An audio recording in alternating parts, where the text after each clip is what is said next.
Mula kita panaskan air. Okey, rebuskan semua bahan-bahan ni. Serai, lengkuas, halia, bawang putih, bawang merah. Okey, ni akar ketumbar, daun limau purut, tomato dan cili ketuk. Okey, kuah dah start mendidih. Jom kita masukkan sayur-sayuran ni. Masukkan semua seafood yang ada. Rebus sekali. Jom kita tambahkan air lagi untuk kuah. Sementara kita tunggu semua bahan ni mendidih, jom kita sediakan bahan perasanya. Okay, kat sini ada perahan jus limau nipis. Jom kita masukkan chicken stock, letak 2 sudu. Garam 2 sudu. Kemudian letak gula.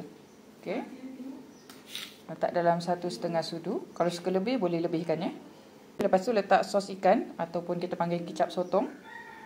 Okey, letaklah lebih kurang dalam 5-6 picit. Boleh masukkan bahan perasa dalam kuah ni. Tutup api, boleh masukkan susu cair. Okey, susu cair ni terpulang pada kita punya inilah selera, nak pekat ke, nak cair ke. Okey. Masukkan.